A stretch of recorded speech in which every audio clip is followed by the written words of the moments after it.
That'd be much work at Disney. Is there a copyright on those? Let's see, yeah, that's right there.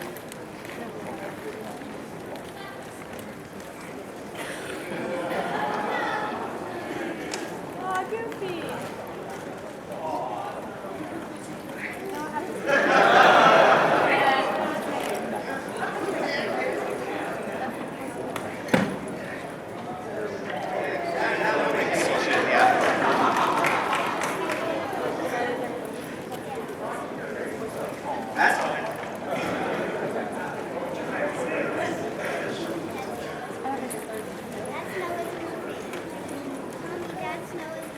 Oh, hell, let's start. That's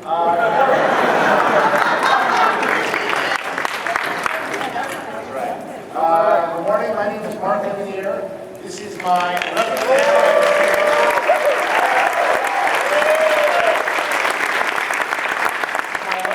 I have 2 more to go. I will tell you about one of them later because it may interest people in this room. How many people were here for the Cartoon Witch panel yesterday?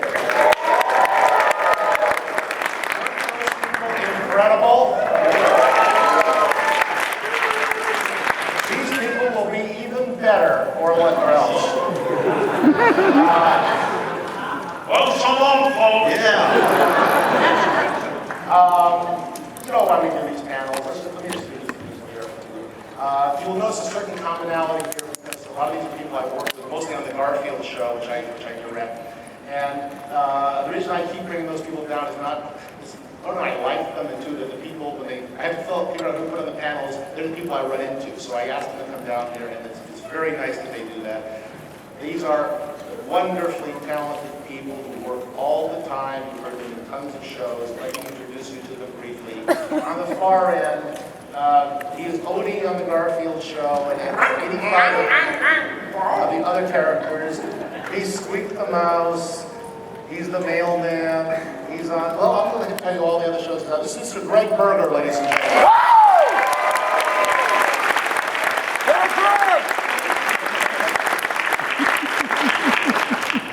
This woman is on the Avengers. I'm going to let these people tell most of their credits themselves, but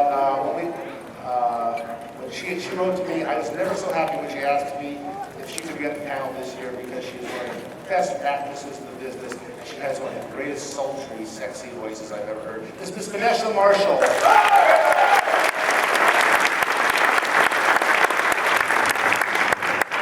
On the Garfield Show, he plays Nermal, the most annoying cat in the world. This is casting against type because he's one of the nicest guys I know. Mr. Jason Marsden.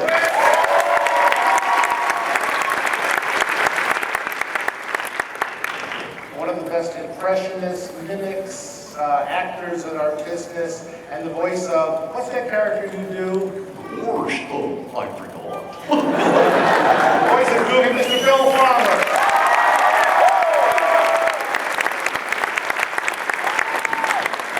This lady was part of maybe the best comedy troupe ever on television, the original cast of Saturday Night Live, but we don't care. We care that she's become one of the top voice actresses in the business. She's also on the Garfield Show. This is Loraine Newman.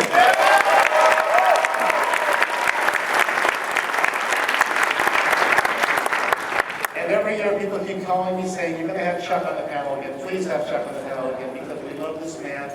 And if I list his credits, nobody else will get to talk. But he's most recently been on, Chuck's got I want to make sure we have Chuck tell you about the new show he's doing for the internet. Oh, yeah. Yeah, but we'll talk about that later. This man was the voice of, he had the greatest kids show in the world in New York television in the 60s. He came out here and became one of the workingest actors. You see him on Boston Legal, he's been in all the Mel Brooks movies, he's been in hundreds of commercials, tons of cartoon voices. Mr. Chuck McCann.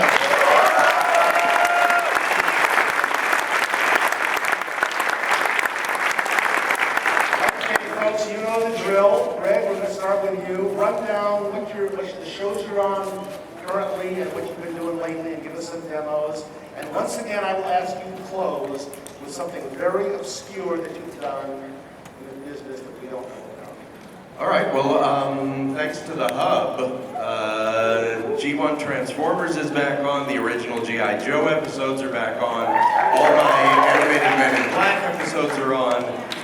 We're currently excitedly working on new episodes of The Garfield Show. Season 2 just started very nicely on Cartoon Network.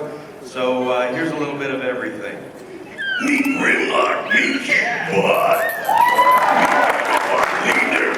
Also Long Haul, who didn't join his outfit to be no dump truck. On The Garfield Show,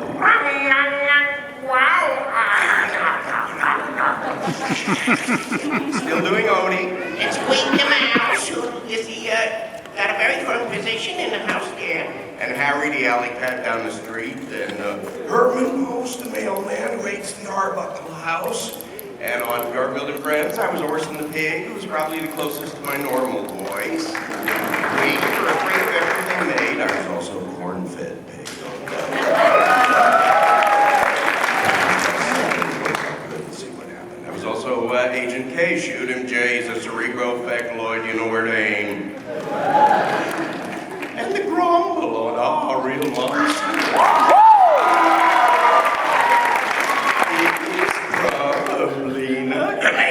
Sit down, open your monster books. Captain Cutter on Halo Wars, The Pain on Metal Gear Solid 3, Spirit, Firefly, Cutter and Ripcord on G.I. Joe, Kingpin on Spider-Man Web of Shadows, Sir Jack on Final Fantasy. I'm gonna turn that boy into a man. It's the last thing I do, and it just may be. I like that. I'm thankful for all of them. I love showing up, but I also love having to get up, take a shower, and be somewhere. Actually, it's voiceover or not take a shower. Obscure, well, there are farmers and ranchers who need to pull 1,000 pounds of lumber or more who know me as the voice of Honda ATVs.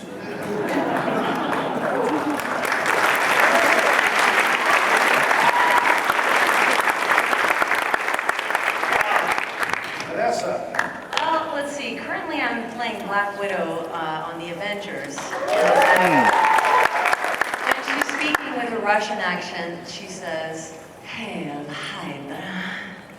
And when she's back with the sexy voices. But I'm also Black Canary on Young Justice. There's a lot of blackness.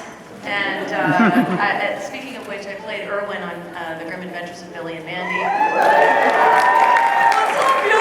Can I borrow your projector? And I don't know, are there any Metal Gear Solid Peace Walker fans out there? Yeah? Strangelove? You know, Snake, for a very brief time, the boss and I, we were one. She had relations with the boss, Lori Allen. And I currently play the mouse on Fish Hooks. The panel is just in here. And at the end credits, there's a mouse and a snake that sort of review the episode. And the mouse sounds like, "Girls don't play football, she dork! We're too delicate!" Let's see, an obscure thing, there are a couple of them, but there's a game a long time ago, it's one of my first jobs, Dune. I played the narrator, and afterwards they needed to find someone to play sort of Jabba the Hutt voice that none of the men that they had hired could do, and I said, "Does it sound something like this?" At which point they said that's no sound that any woman should make, but I was happy to oblige them. And then also, if any of you have leased a BMW in the last like 10 years, lease an X3 3.0i for $369 a month for 36 months with $32.69 to inside.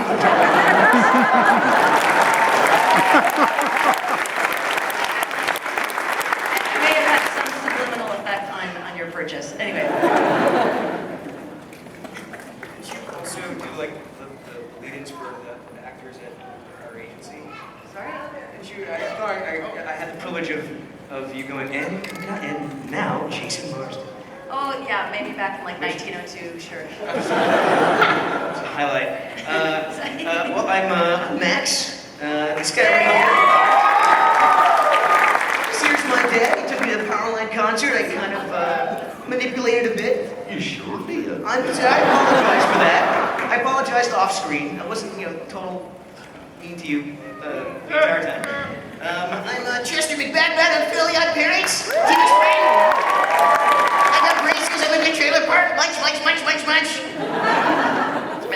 I'm the Duke on G.I. Joe Renegades. It's pretty much me.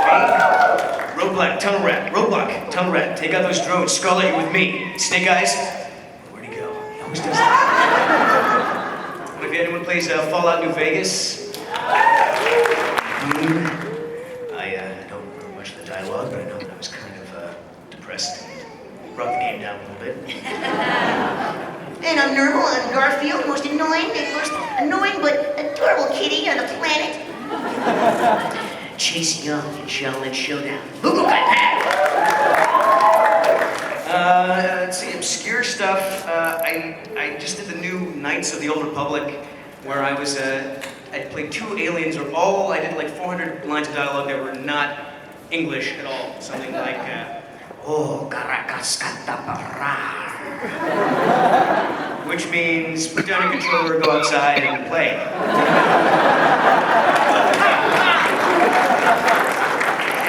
And I guess most obscure, I did an episode of Star Trek Next Generation. I was trying to look up the title of it. I think it was Silicon Avatar.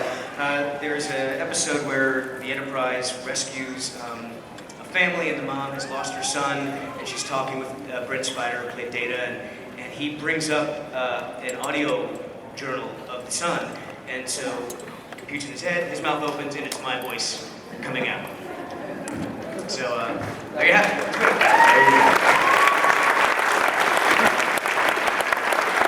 Well, I guess I'm most known for being Jason's dad. It's gosh, howdy everyone. 24 years and still goofing.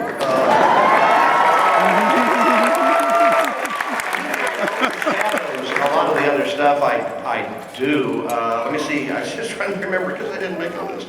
Upcoming, the new series. It's still. I guess I can talk about it. It's called 7D for Disney. 7D is in 7 Dwarves, but there's no Snow White. It's based same look as Fish Hooks, and we did the pilot with a tremendous cast.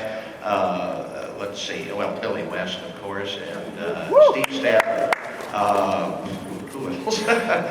Kevin Michael Richardson, Maurice LaMarche, just a great cast, and hopefully that will be picked up. So I'm waiting, to see if I can pay mortgage.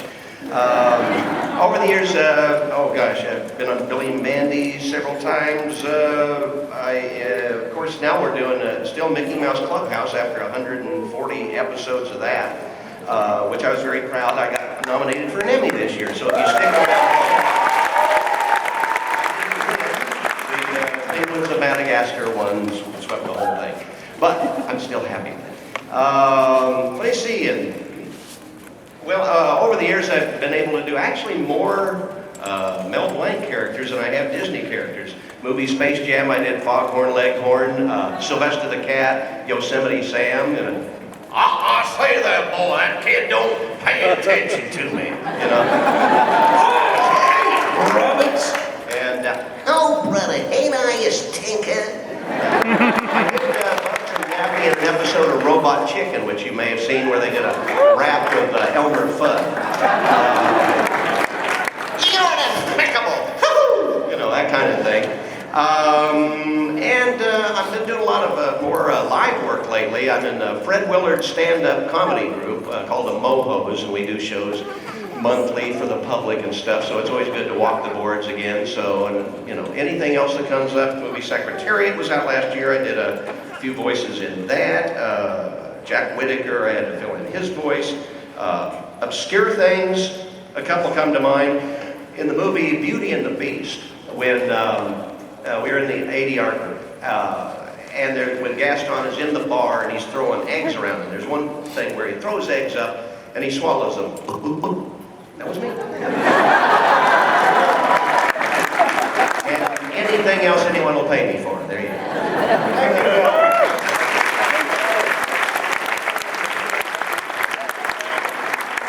So I guess we go from current to obscure, right? Yes. All right, well, I also had to make a list because my memory is really bad. It's so bad that I saw an ad for Happily Never After, and I was going, why didn't I work on that? And then a week later, somebody called and said, hey, nice work in Happily Never After.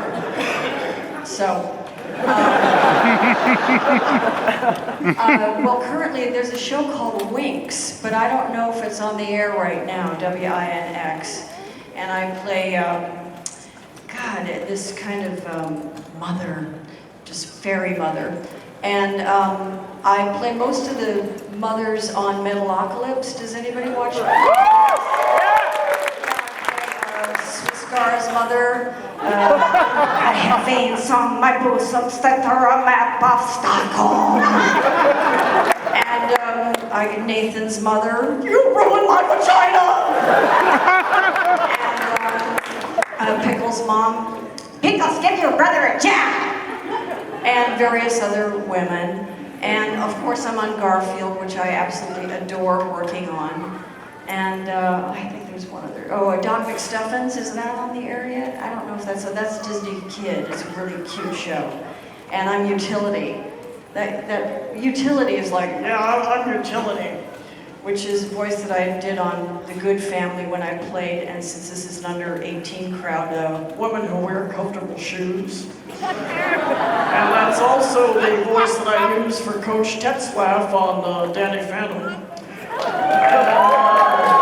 Let's see, what else? I was the alien queen on Fairly OddParents. I was Mark's mother. And Yucatapotamia, they couldn't stand cute things. So it was, Mark, what is that basket of puppies there?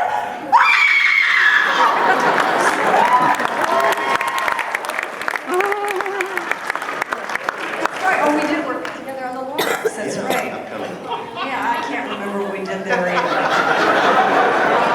Let's see. Oh, gosh. Is the wax still going out of my ears? It went from here out there.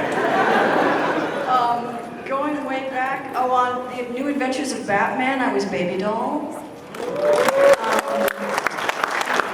Does anybody remember Cat Dog? I was their girlfriend, the two Ingrids that sat on top of each other. Oh, Katsi, jag älskar dig, jag tror. And see, on the Oblongs, I was Nurse Wrench and Mrs. Hubbard. My bowels, my bowels! Let's see, I was also the Debbies. Let's see, what else? Did anybody watch As Told by Ginger? I was the mom, I was Lois Foutley. Carol, Ginger, get in here! Jeez, let's see. Monsters, Inc., here's the obscure. I was the very first voice you hear in Monsters, Inc. Good night, Timmy.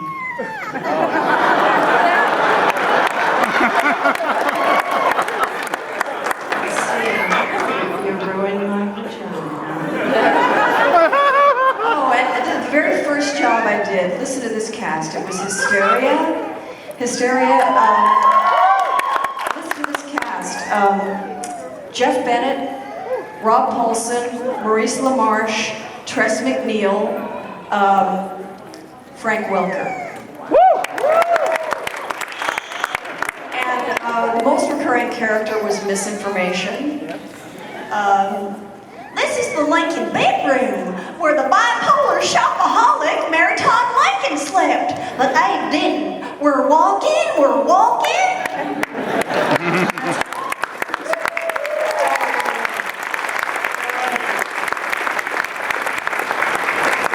All right, now here's my favorite moment of these panels. Chuck, Sonny,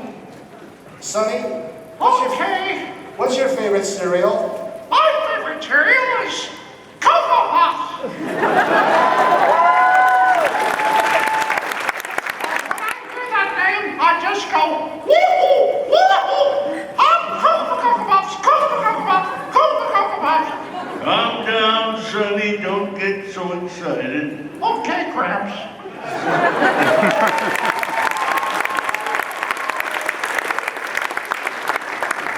It'll poison you. I shot you. That's great show. About 2 years ago, I was at a guest of honor convention in Minnesota, and I was on a panel that was discussing cereal mascots. And they actually came to me, they said, who do you think would win in a fight, Sonny the Cocoa Puffs bird or Tony the Tiger? I think it was. The clip's on YouTube someplace. It was Captain Crunch. We're going to go one-on-one. And I pulled out my BlackBerry I had at the time, and I phoned Chuck. And he was like at the Playboy Mansion surrounded by bunnies. And I said, Chuck, would you go cuckoo for Cocoa? And I held it up to the microphone. And he did it over the speaker, and the whole audience went nuts, screaming about that. I said, thank you, Chuck, and I hung up. And people came up to me afterwards and saying, you did not have Chuck McCann on the phone. No, man. That was a recording. It had to be. And in the meantime, I was going nowhere with these girls that were surrounding me. The minute they heard me do Cocoa Puffs, I was a big score.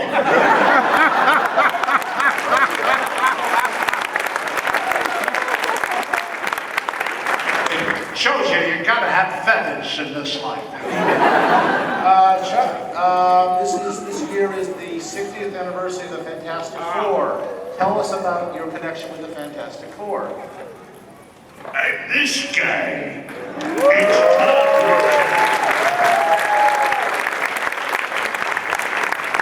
Yeah, I've been doing Ben Grimm. Your favorite character, your mentor. Yes. Who did it originally, but I've been doing it for the last 15 years. And I was surprised to see that, though. The whole comic is on the Fantastic Four, which is great for Stan. Do some people from DuckTales. DuckTales. Oh dear, now Stewie, I remember Duckworth. Oh dear.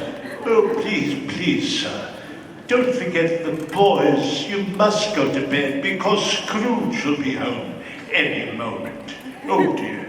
It's a biker. I'm Bouncer with the Meeple Boys. Hiya, kid.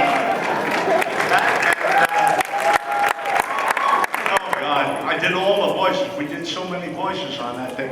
I know if I started doing the voices that I did for the last, I'm 76 years of age, and I've been doing them since I've been 6 on radio, I swear. So that's 70 years of doing it. If I was to list and do every one of them, I guess it'll be sometime about Wednesday that we'd stop anyway. But I've done, you know, the Amoeba Boys on Powerpuff Girls.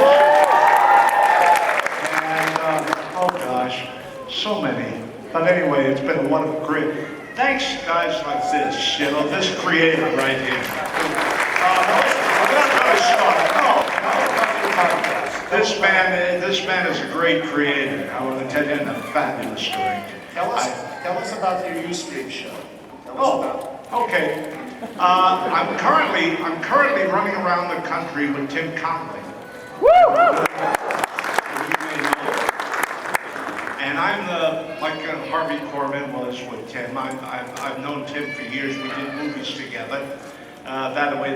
And so now I found the internet, and I pioneered television. I started in TV back in the 40s in television. I walked in and I said to the guy, I said, I smell something burning. He said, yes, it's your hair. And the lights were so hot in those early days that my light blonde hair was actually burning from these 10K watt. And you touch the tops of tables, like that you couldn't, you know. So now I'm on the internet, which I found, and I'm doing a show on Ustream, and it's called Chuck McCann's Bits and Pieces. And I do that every Thursday night. And I'm doing all kinds of shorts and stuff. I just finished one that I'd love you to go in and see if you get to see Chuck McCann Down and Out. And it's just weird things. I'll show you how weird they are. I'd like to do for you now the shortest science fiction show ever made. This was the shortest science fiction show ever done. It was done by a producer by the name of Menachem Schlochem. And Menachem made all of his movies from a poster. He'd start with a poster first. Anyway, he made this one. It's a very short science fiction film. So much so that the people that felt chipped and they burned down the theaters after it was over. But here it is. It's called They Came From Out There.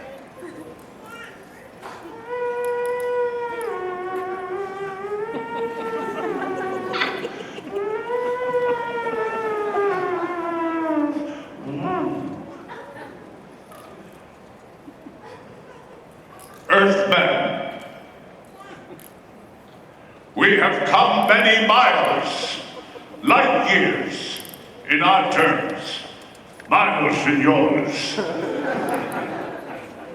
Why are you here? We're here to destroy you. Huh?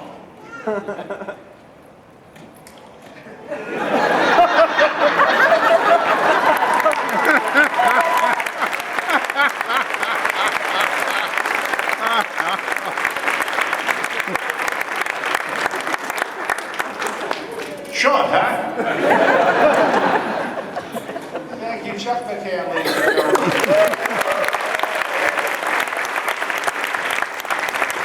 All right, here's our next official second question.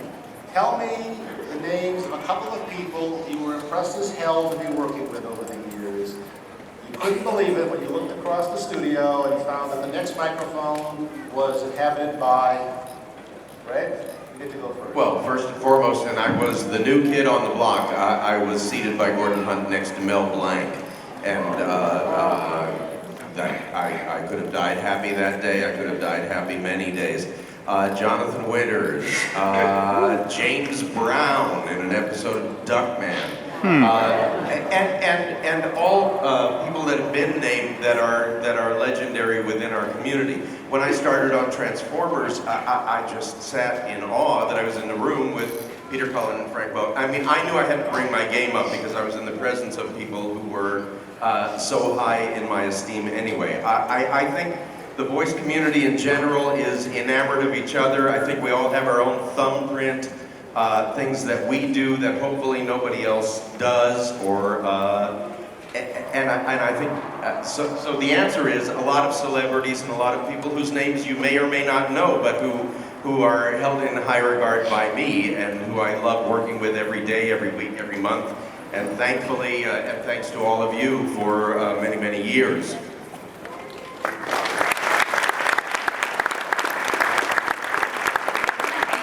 I remember the expression on Greg's face at a Garfield session one time when we walked in the studio. He said, "Who's coming in today?" And I said, "Oh, I've got something interesting, kind of interesting." Just then he looks over and Don Knotts was walking in. I grew up. I might as well have grown up in Mayberry. That's I'm a huge Don Knotts fan. Go ahead, Vanessa. Well, one of the first jobs I booked was on Scooby-Doo, and I played Daphne's cousin. And I didn't realize that I'd be walking in and obviously working with Casey Kasem and Frank Welker, and it was really hard to focus. I mean, there are many other celebrities who've done guest spots on Batman, The Brave and the Bold. I'm also on that, and a couple other shows. But for some reason, Casey Kasem, my childhood was filled with him. So that was pretty amazing. Anyway. The very first cartoon I ever did, I was 12 years old. It was Disney's Adventures with Gummy Bears. And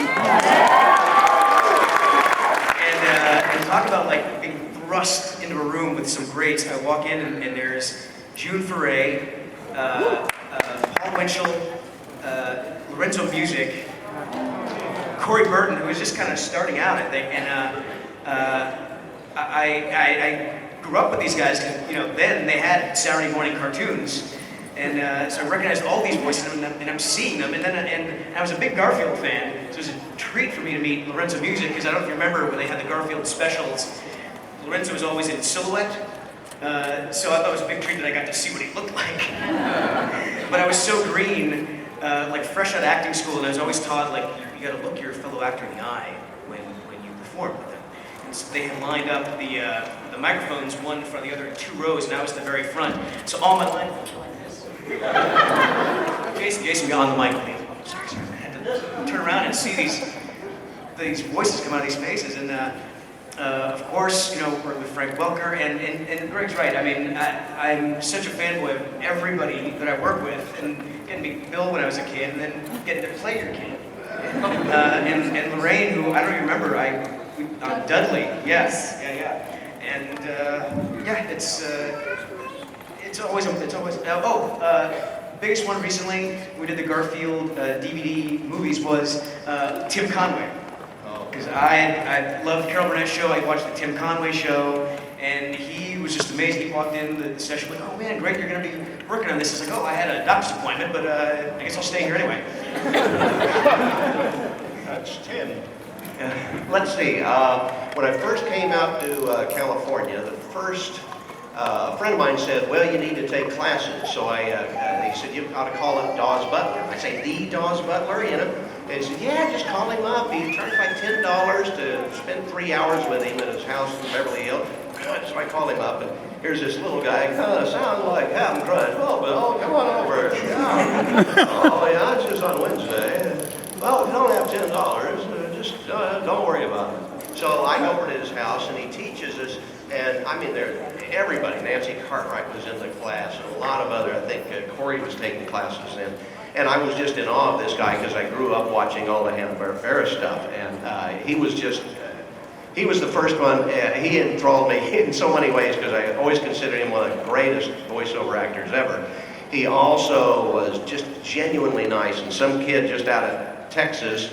It's nice to have someone that's friendly and that, you know, it's not jaded and everything, and that was a big thrill. Second time I did Goofy, I got to share a microphone with my first real celebrity was Gary Owens. We got to do an opening. Now, Gary's great, he's so kind and generous. We got to share a microphone with the old RCA 44s, and he said, I think we did the opening, the old Peacock opening on NBC, and he said, the following program is brought to you in living color and stereo on NBC. And that was a big thrill for me, so I taped that. Recently, let's see, about a couple of years ago, I did a Christmas show for Disney, and the host of it was Dick Van Dyke. And, you know, and here I'm sitting in a chair, we're all sitting because it's like a 4-hour session. He stood the whole way, he's 80-some years old, spry as ever, and just as nice as you could ever imagine. What a great guy. If you get a chance, go on YouTube one of these days and Google search for Chuck McCann and Dick Van Dyke. There's a clip. What year did you guys do that, Chuck? That was the very first television show I ever did, and Dick just came in to replace Gary Moore on the morning show. So that was like the first week or two that he was on television. And he was on the CBS network, and that was probably, oh God, that had to be in the 50s. I would say 56, 57, somewhere in there.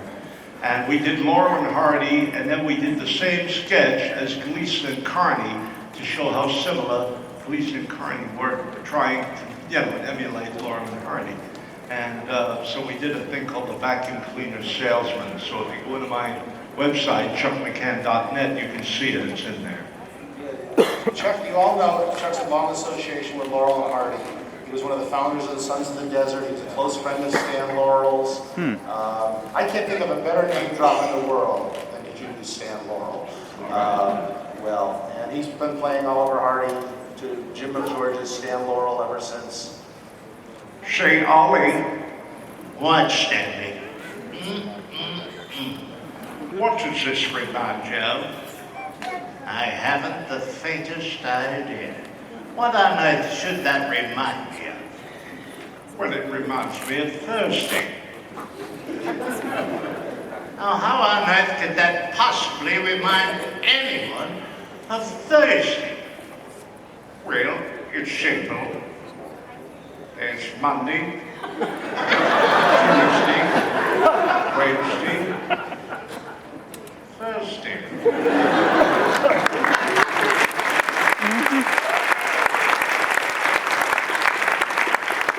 Loraine, who have you been impressed to work with? On Hysteria, they had a lot of amazing guest stars. And Adam West, Buddy Hackett, and June Foray. And then Mark had June Foray on Garfield, so I got to meet her again and work with her. Frank Welker.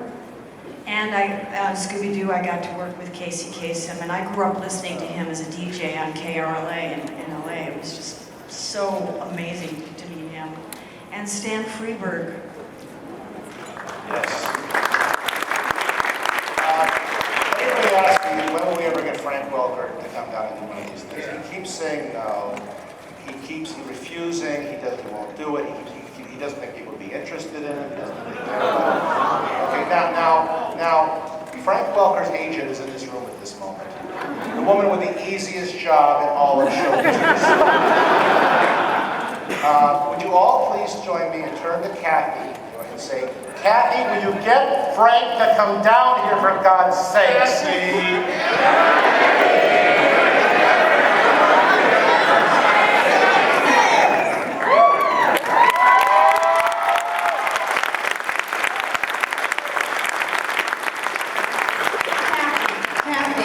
Tell Frank to let us love him. We'll drive. We'll drive.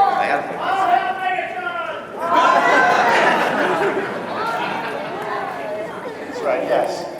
While we're on the subject, pointing that direction, we have another terrific voice actor in the business. Will you say hello to Mr. Fred Tatasciore? Yeah!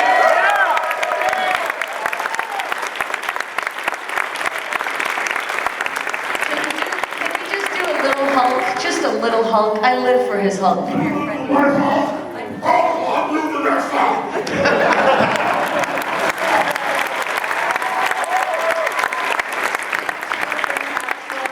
Oh yeah, you want to have a fight? That's a good idea. Bring that little thingy over here. Can I tell? Ladies and gentlemen, welcome to Marvel Team Up Live.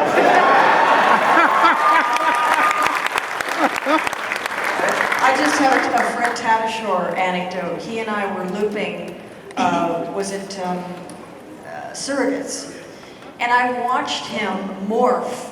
He didn't have these impressions. He morphed into Jamie Cromwell and Ving Rhames. I watched him morph his voice into these two people. He did not do these impressions. It was unbelievable to watch. It was amazing. He channels them.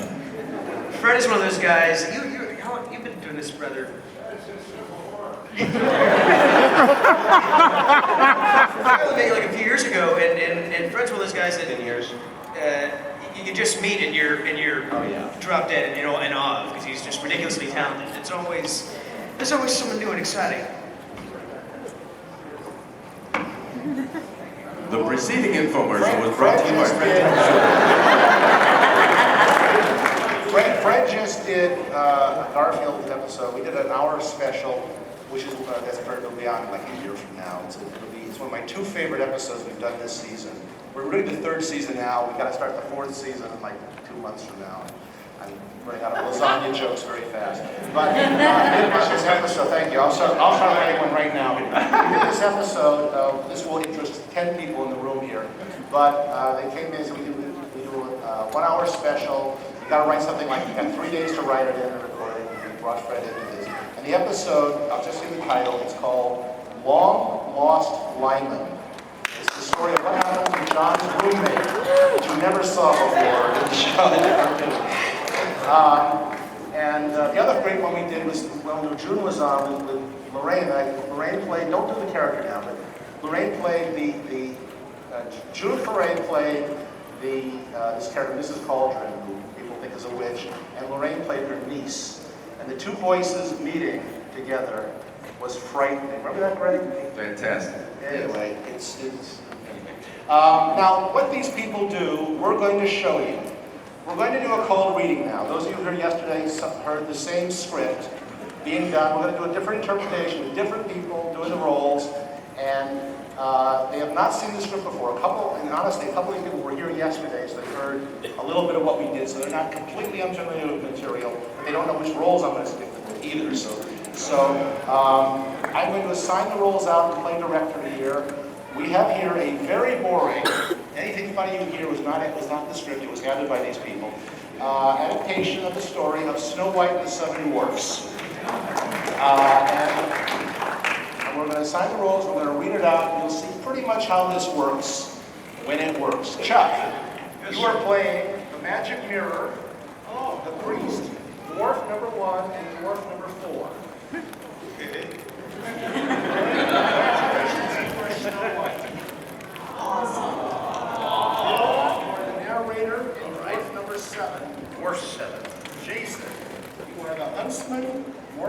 2 and dwarf number 5. Vanessa, you get to be the evil queen. Gregg, you are the prince, dwarf 2 and dwarf 5. Now, because this is not quite difficult enough, Bill, the narrator, has quite a few lines of dialogue here. I would like each one of them in a different voice. We will accept celebrity impressions, if you would like. I'm going to give them a moment to mark their scripts, and while they're doing it, I'm going to do a commercial for another panel.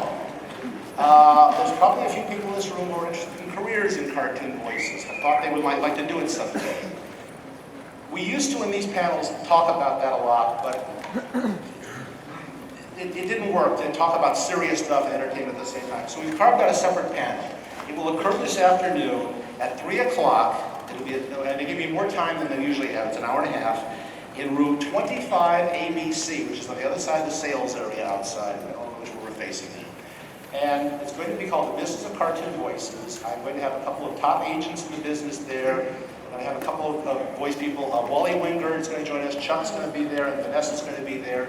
And we're going to talk to you about agents, demos, the nuts and bolts of the business.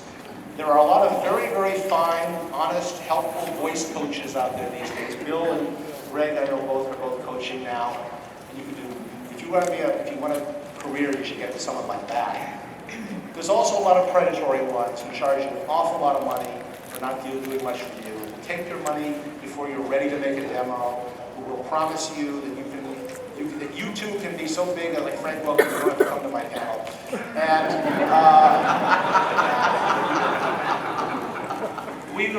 this is a free thing to impart some basic information so that we can feel like we've done something to stop people from being ripped off or getting pointed in the wrong direction. That's 3 o'clock in 25 NBC. See, I do panels that don't try to sell you anything, we give you stuff.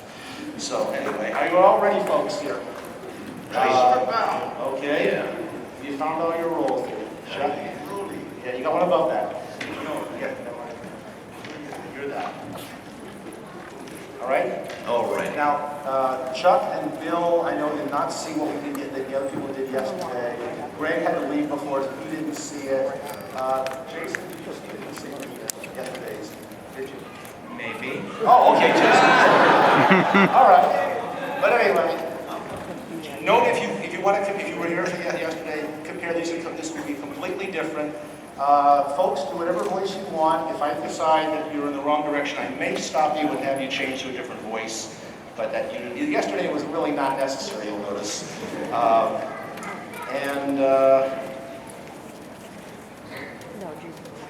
We're all ready? This is the story of Snow White. We will start with Mr. Farmer. Once upon a time, long, long ago, there was an evil queen who studied dark magic. She was very vain, and each day she would go to her magic mirror and ask the same question. Magic mirror on the wall, who's the fairest of them all?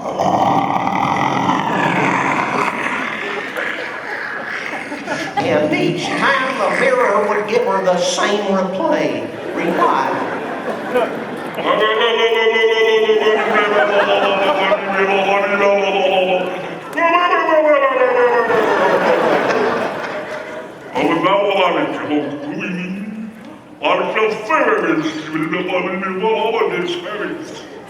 Now this pleased the queen greatly, as she knew that a magical mirror could speak naught but the truth. Then one day, the answer changed. Magic mirror on the wall, who's the fairest of them all? You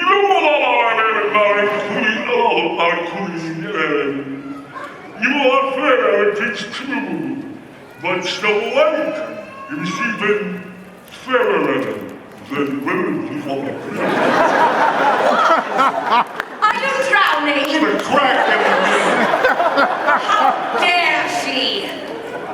Snow White was her stepdaughter.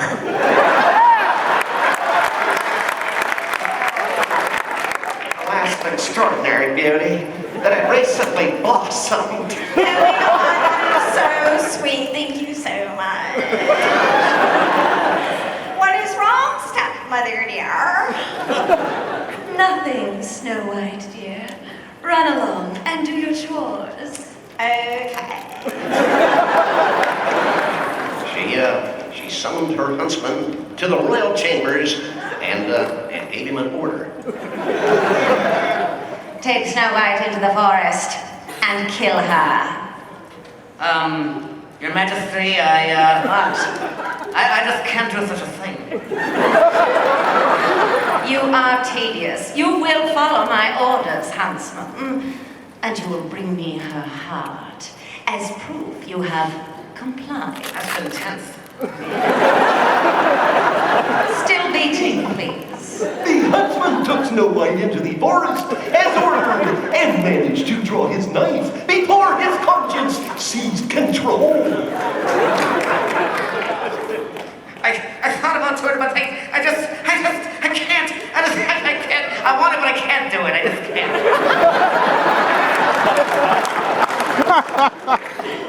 Can't do what?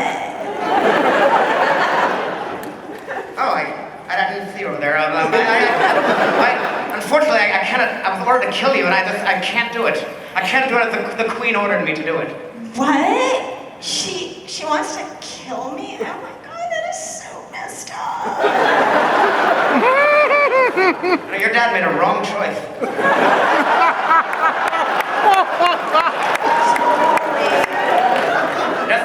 Trust me, it's just jealousy, Snow White. Now, until she gets over it, you must run! Run deep into the forest and hide. I shall take her, instead, the heart of a wild boar and tell her that it is yours. Huntsman, you are awesome. Thanks. Snow White fled deep into the forest and ran about.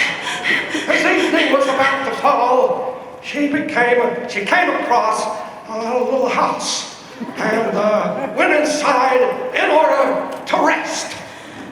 Oh, man. Whoa. I wonder who lives here.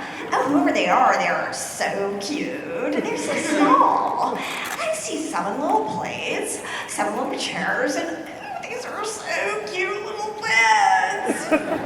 Oh, baby, I tell you that Snow White did. She helped herself to food. Then she curled up for a nap on one of them there beds and fell flat asleep. Before long, the owners of the home returned. All 7 of them. Oh, dear me.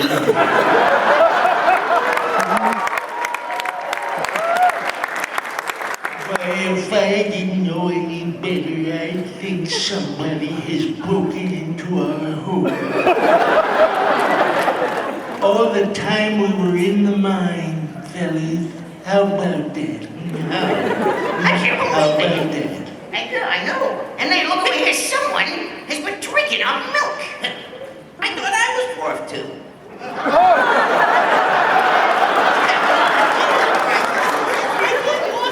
Me too. We've been doubling cats.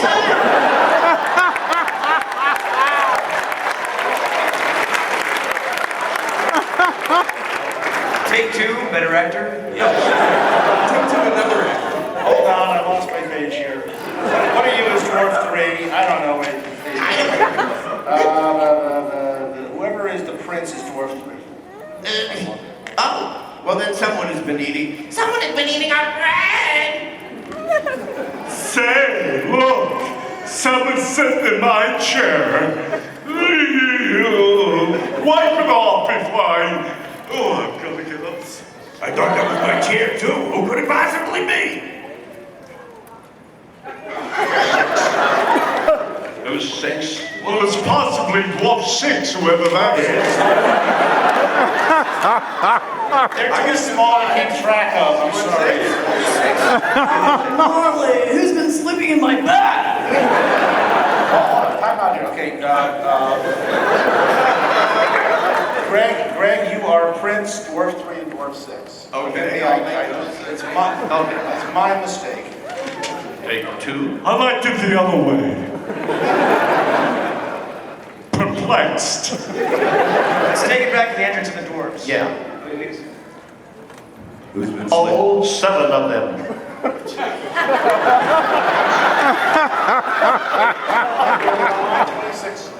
Oh, you are? Yeah. Oh, that's good. Here we go backwards again. Man. Oh dear me, man, it looks like someone has broken into our home while we're at the mine again. And not only that, it looks like someone has been drinking our milk. Someone has been eating our bread. Hey, look! Someone's been sitting in my chair. Yeah, I wonder who it could possibly be. Who is that sleeping in my bed? It is a woman of great beauty. Ew, who are you? We are the dwarfs, all 7 of us in number. Count 3, 2, 1. See, something comes after that. 0. No, there is no 0. It's 7 and 8, 6 and 7. She might have other places to go. Yeah. We are known as the 7 dwarves. And who are you?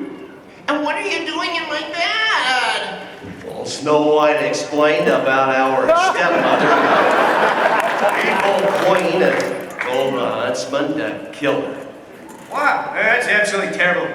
I know, but if you let me stay, I can be very happy to have a friend. Wow. Well, we should just protect this lovely child. You know, if she stayed here, we could protect her. And she can stay here as long as she likes. Oh, thank you so much.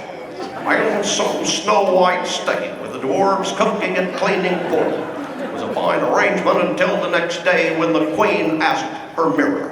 Magic mirror on the wall, who's the fairest of them all? Hello, I'm normal, not a women. What are you doing back there? Are you just bad enough I have a crack in my mirror? Yes, queen, you're fair, it's true. But Snow White living in the mountains with the 7 dwarfs is still 1,000 times, 1,000,000 times fairer than you. Get me? What do I have to say? You're like a baby! The girl lives, but I had her killed. I have her heart. Hello, Lily. Hello, Lily. You know my queen enough, it's true. But Snow White, wow, wow, wow, wow, wow. Boom. She's living in the mountains, and she's got a couple stacked on her, I tell you that. The 7 dwarfs. Yes, her name, Snow White, lives forevermore. The heart belonged once to a boar. A boar like you, go on. I shall finish her off, and I shall do it myself. The queen went into the lair of witchcraft. She prepared a poison apple. She also transformed herself into an old beggar woman. Next morning, after the dwarves went off to work at the mine. Oh. Tick-tock on the clock and always going all night. Oh, hello, little squirrel. Hello, little dear. I'll feed you in a minute. First, I must finish sweeping the homes of my benefactors, the 7 dwarfs. Hello, young woman. May I come in? Well, I mustn't let anyone in, but the 7 dwarfs have forbidden me to do so, so come on in. Isn't that special? I wish only to share my apples with you. Here, have one. Wow, you sound like so much like Jennifer Coolidge. But they look so good. Snow White knew she could not accept a gift from a stranger, but she was tempted and took a bite. Oh, this is so good. It tastes like apple. Skin as white as snow, lips as red as blood, hair as black as ebony wood. A lot of good it all did her. She will sleep for all of eternity. And so the evil queen fled. Half hours later, when the dwarves headed home from the mine. Oh, I hope Snow White has dinner ready. Yeah, I wonder what she's making. I hope it's cool. You know, in the end, it doesn't matter. Doesn't matter, but I love girl too. It's still better than your cooking. Hey, what's wrong with my cooking? Oh, nothing, as long as you don't have to eat it. I'm the funny one.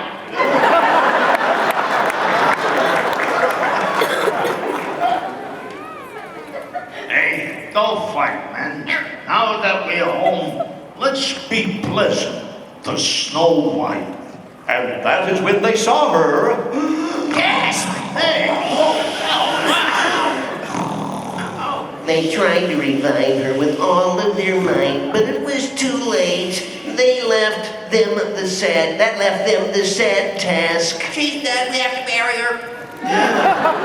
What now? We cannot do that. Look at her rosy cheeks. Oh my goodness. Look at her fair skin. Well, she's dead of form, but not of spirit. What can we do? Yeah, I can't fashion a coffin, maybe glass of gold. Listen, I know. We'll build it out of love and respect. Such a coffin was built, and they placed Snow White's still form inside. All day and all night, at least one dwarf stood vigil around. I can't speak. One dwarf stood vigil upon it, and then one day, many months later, a stranger happened by. What the heck is this, a convention? Who the heck are you? Stand back, I am Prince John of the kingdom over yonder hill there. I have heard of a maiden fair of form and beauty, and that obviously is she. You are too late, friend. Sorry. Yes, it would take a miracle to revive her. Let me suck her blood. Just one bite on the neck, come on. It's dinner time, what the heck, huh? Before you do that, let me try a miracle I happen to have in my back pocket. Only the miracle of true love, a good one. Stand aside, my good name. The prince opened the casket of gold and glass, and a loving kissed the lips that were as red as blood. For long moments, nothing happened, but then... Who are you? Why, Snow White, I am Prince John, and I know who you are. You are the woman I've dreamed of for all my life. The woman I shall make my bride, if you will have me. Your wife? But you're like gay.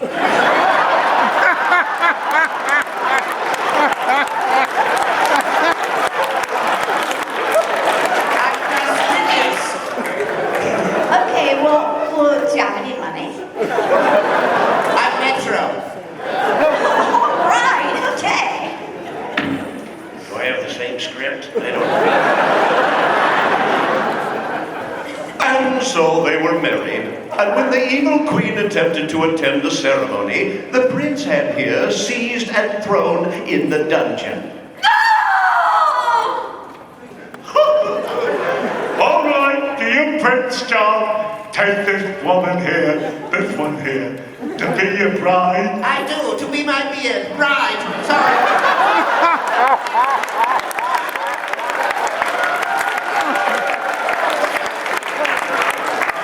And to you, Snow White, you gorgeous creature, take this man here, this lovely gentleman, to be your group. Man, right. Yeah, sure. Oh, then, I now pronounce you man and wife. You may slobber all over the bride. Taffeta, darling, taffeta. And this is the most ridiculous thing I've ever heard.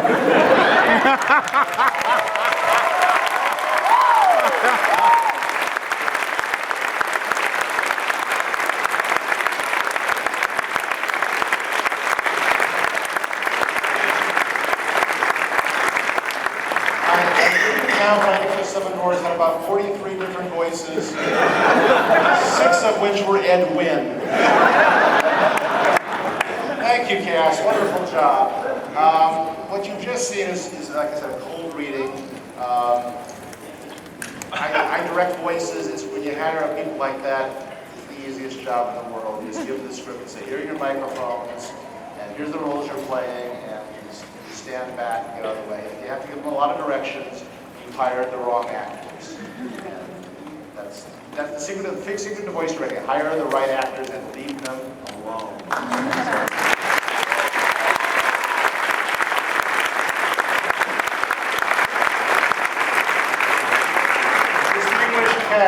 I'd like to ask you now, I know this may be painful, tell us about the voice session from hell.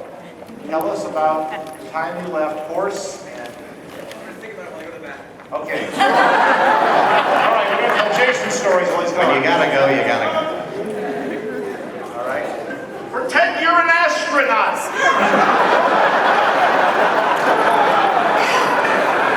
Watch them not let it back in. The answer is that Jason has another session in the next room, I think. Gregg? It wasn't necessarily from a session from hell, but I will tell you one that is sort of interesting, only because I think it's probably interesting to other voice actors, and that's that I was in a group read in a radio session, and a director who felt compelled to direct, we had done it all, ensemble as a group, and he came in, he said, hold it, and he came in from the other side of the glass, and said to the group of us, which were 5 or 6 actors standing around Circle Mike, and he said, that was great, it was really great, he said, it needs more, and then he did this. Oh, he said, go. So he ran back to the other side, and I whispered to people, do it exactly the same way we just did. And we did it exactly the same way we had just done it. And he came running back in from the other side of the glass, and he said, that's what I'm talking about.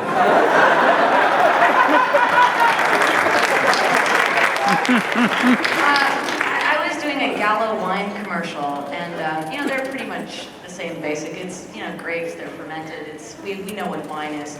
But the guy, I did about 3,000 takes, and as we were rounding at about 4,000, the engineer had like a gun in his mouth, and but the guy, he finally just put on his finger on the button and said, "Could you just be sublime?"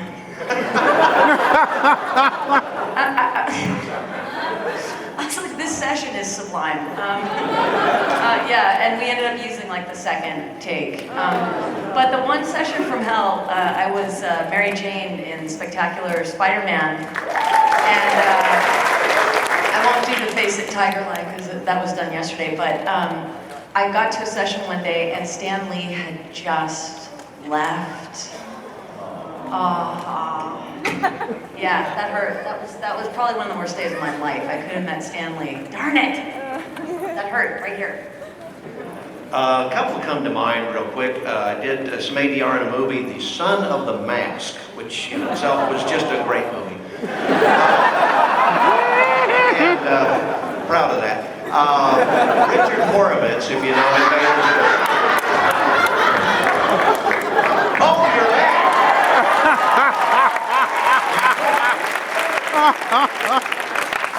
How'd everything come out? Okay. I was with Richard Horowitz, if you know. Your fly's open.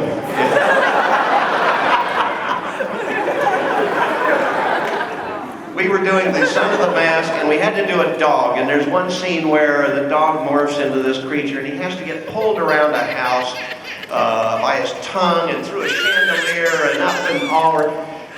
And they didn't feel that either of us had it right, so they wanted to combine our voices. So we each had to do about 2 hours of screaming.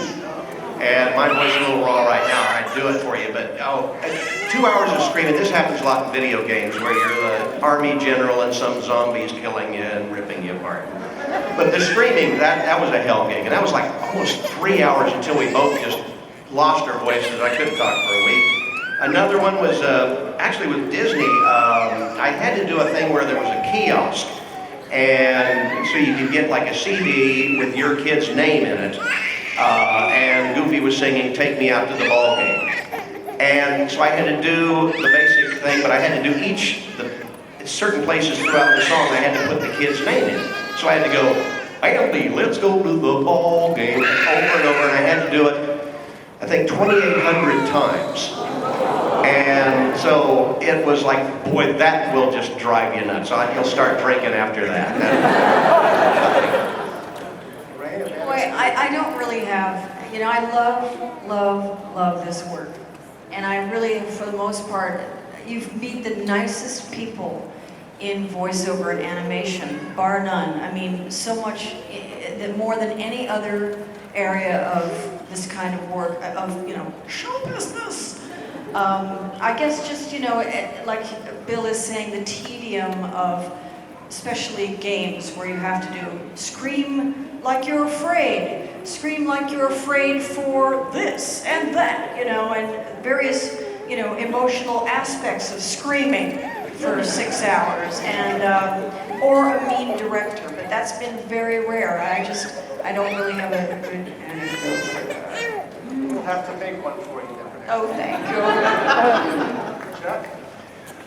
I first started doing voices actually when I was puppeteering. And I puppeteered very, very early in the days of television. Rudy Kazudi with Paul Ashley, and I'm Howdy Doody. All of those shows we did in New York on live television in very early 40s, 50s, and 60s. And I was a young kid when I did it. We did a version of HMS Pinafore, and I puppeteered these one character, and we did it live on television. And I don't know, the puppets weighed about 6 to 8 pounds apiece, and you would hold them straight up like this, and the mic would be around your neck, and you would puppeteer like this. Now this is okay until 4 or 5 minutes when the blood has left your arm and is now down in your feet. And after a while it's, "Hello, Joe, I'll be right back." You were literally, that's a session from hell when you're up for 2 hours doing this on television. Sessions, no, I've had enjoyable times doing every session. The only calamities I've ever had were doing live commercials.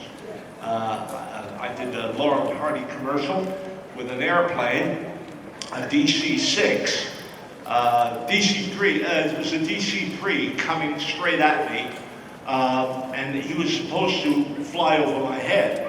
And what happened was the director kept saying to us, slow down, and the pilot thought it was him, because he also had a walkie-talkie, and he pulled back on the throttle, I swear to God, and bounced over my car. With engines went like this, and the car went up off the ground. My partner, Jimmy George, started screaming, and we got out of the car. That was the last shot. I said, "I hope you got that, because we're going home." We were lucky to walk home. Those were sessions from hell. Voiceover, you don't get many sessions from hell. You're just damn glad to be there and to be working with wonderful talent like this. It's, I can't begin to tell you what a joy it is doing that with people like Loraine, everybody. And it's just a joy. From my early workings with Alan Swift, God rest his soul, one of the great voiceover actors in New York. He's done tons and tons of voices you're listening to now on these films that you're watching over and over again, or you've grown up with. We grow up with these voices, and that's why I wanted to become a part of it. And thank God, it's been wonderful.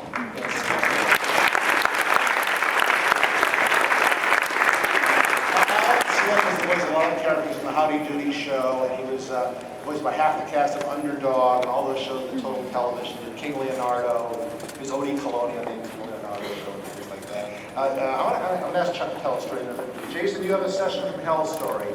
Obviously, I had time to think about this. I was hard pressed to find any. I mean, the video game sessions are really intense because it's a lot of screaming. I did one that was, 4 hours of screaming. Maybe I want to talk about that. There's an occasional director situation. One instance where it's like, okay, I love that take you just did. I'm going to play it back for you and do exactly the same thing. Well, you just want me to do what? And I did promos for Toon Disney Channel for a few years, and they were fun, but you can only be enthusiastic about something for a certain amount of time, and after hours of going like, coming up next, it's Recess, followed by Pepper Ann, and then you have to do like, right? You have to do the tags. Tuesday, 8/7 Central. Wednesday, 8/7 Central, and by the end, I spent all my enthusiasm. I was just getting irate and turning into an asshole. So certain things just spend you, but no, there's no. I know you want to hear dirt. I got no dirt. There's no one who's really. They'd like to hear some dirt, please. I'm sorry? They'd like to hear dirt. I mean, there's celebrities. I don't want to name names. Tom Sizemore did an episode of. Justice League. How do you spell that? And he wasn't being a jerk or anything, but he's not used to doing animation. And it was a simple line. It was one word, hello. The character comes into a room and he senses someone's there, and they just want him to go, hello? And he couldn't. He kept. He was in his head. He was going, hello, hello. Like, no, you're just walking in, and he just had a hard time with that. It's.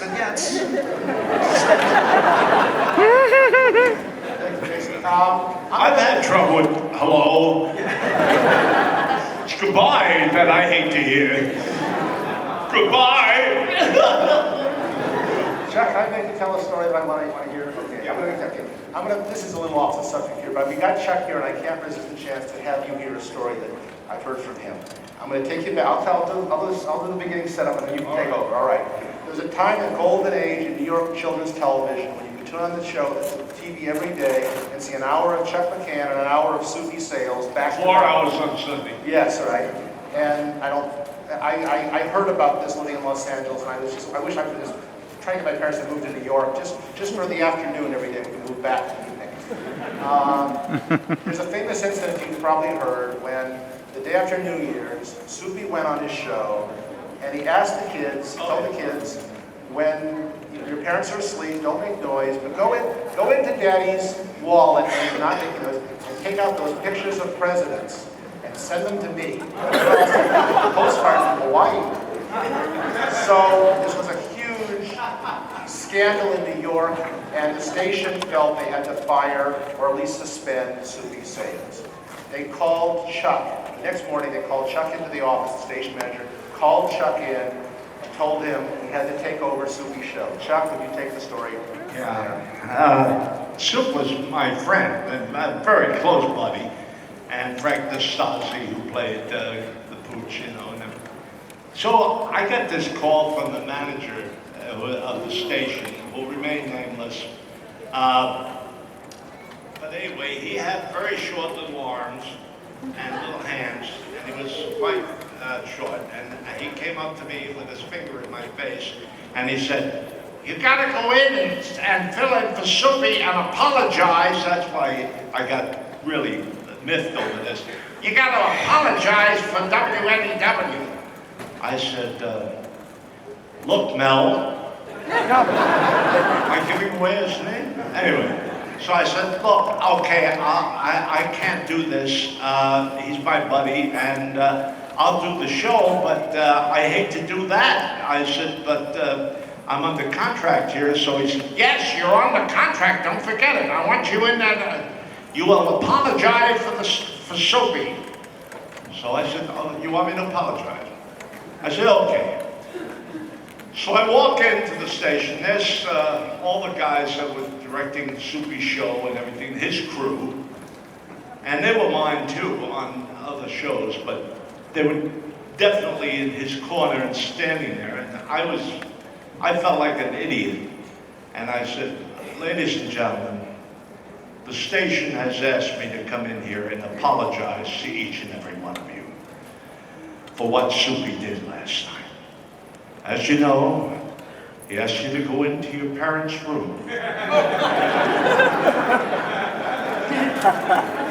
to take those crumpled dollar bills out of your poor dad's pocket, put them in an envelope, and to send them to Soupy.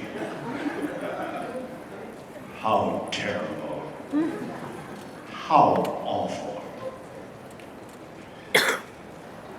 He made a terrible mistake, and I'm here to rectify it now.